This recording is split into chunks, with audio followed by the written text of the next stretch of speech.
Perjuangan melawan hegemoni tahun 1630 sampai tahun 1800.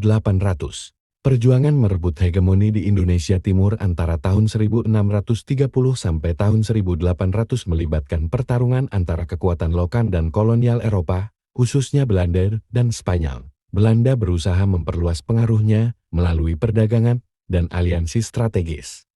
Mendirikan pos POS perdagangan untuk menguasai jalur perdagangan rempah. Sementara itu, Spanyol berupaya mendominasi wilayah ini dari Filipina, berusaha mengendalikan jalur perdagangan strategis. Di sisi lain, kerajaan-kerajaan lokal seperti Gorontalo berjuang mempertahankan kedaulatan mereka, seringkali dengan membentuk aliansi untuk melawan tekanan kolonial. Perang Gorontalo melawan VOC Verenigde Oost-Indische Compagnie dimulai pada tahun 1666 ketika VOC berusaha memonopoli perdagangan di Makassar. Setelah 4 bulan pertempuran sengit, Sultan Hasanuddin terpaksa menandatangani perjanjian Bongaya pada tahun 1667.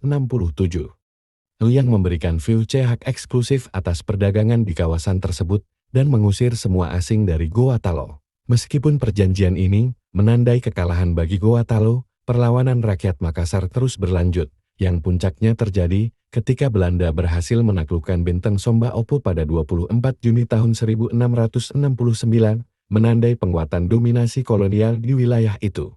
Pada periode ini, Indonesia Barat mengalami pengaruh besar dari kolonialisasi Belanda, yang menguasai perdagangan rempah-rempah, dan mendirikan Batavia sebagai pusat kekuasaan. Konflik dengan kerajaan lokal dan perlawanan terhadap penjajahan terjadi, termasuk perang-perang yang melibatkan VOC Verenigde Oost-Indische Compagnie. Selain itu, perkembangan ekonomi dan sosial terjadi, meskipun seringkali diwarnai oleh eksploitasi dan ketidakadilan terhadap penduduk lokal. Jawa pada masa Mataram tahun 1640 sampai tahun 1682.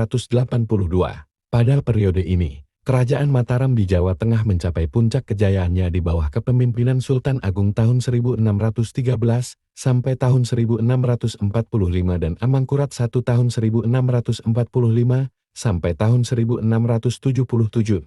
Beberapa poin penting dari sejarah Jawa pada masa ini, Mataram berhasil menaklukkan kerajaan-kerajaan kecil di Jawa Tengah dan Timur, menjadikannya kerajaan terbesar di Jawa pada masa itu. Mataram menolak campur tangan VOC Belanda dalam urusan dalam negeri.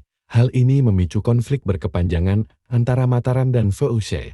Pada masa pemerintahan Amangkurat I, terjadi pemberontakan Trunajaya yang didukung oleh Pangeran Pekik dari Surabaya. Pemberontakan ini dapat ditumpas dengan bantuan VOC. Sebagai imbalan atas bantuan VOC, Amangkurat I terpaksa menyerahkan sebagian wilayah Mataram kepada VOC, termasuk Batavia dan Semarang. Pada masa ini, pengaruh Islam semakin kuat di Mataram. Hal ini ditandai dengan dibangunnya Masjid Agung di Kota Gede pada masa Sultan Agung Jani. Pada periode tahun 1640 sampai tahun 1682, Kerajaan Mataram mencapai puncak kejayaannya di bawah Sultan Agung dan Amangkurat I. Namun kemudian harus berhadapan dengan kekuatan VOC yang semakin dominan di Jawa. Jawa, Madura dan VOC tahun 1680 sampai tahun 1754. Dalam buku Reclaims yang merinci sejarah Jawa, Madura, dan VOC, periode tahun 1680 hingga 1754 adalah masa penting dalam sejarah kolonial di Indonesia. Pada periode ini, VOC Verenigde Oost-Indische Compagnie menghadapi tantangan besar dalam mengelola dan menguasai wilayah Jawa dan Madura.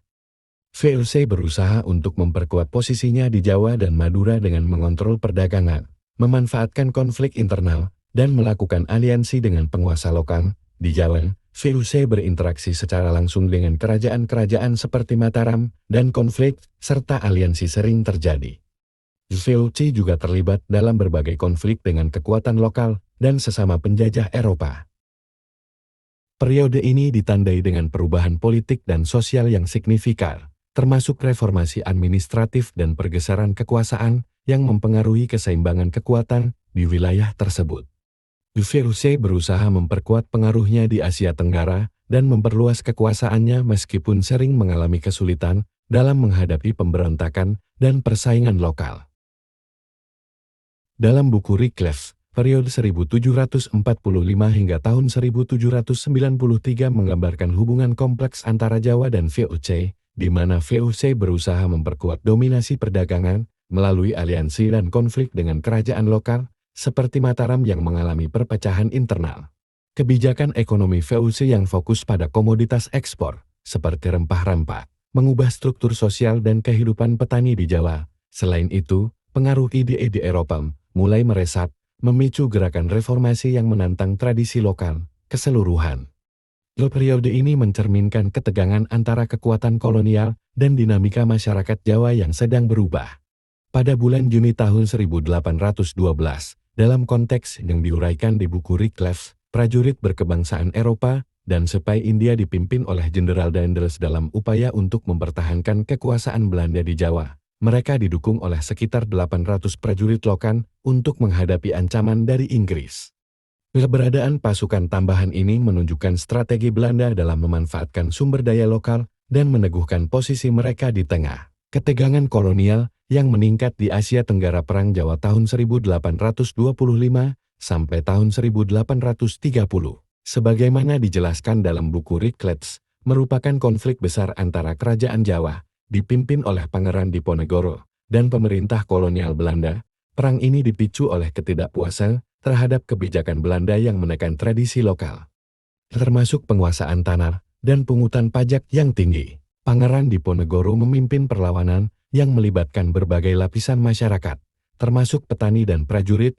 Perang ini berlangsung secara sporadis dan sangat berdarah, dengan Belanda akhirnya menerapkan taktik militer yang brutal untuk menaklukkan daerah-daerah yang memberontak. Setelah 5 tahun konflik, Belanda berhasil mengalahkan Diponegoro pada tahun 1830 yang kemudian diasingkan.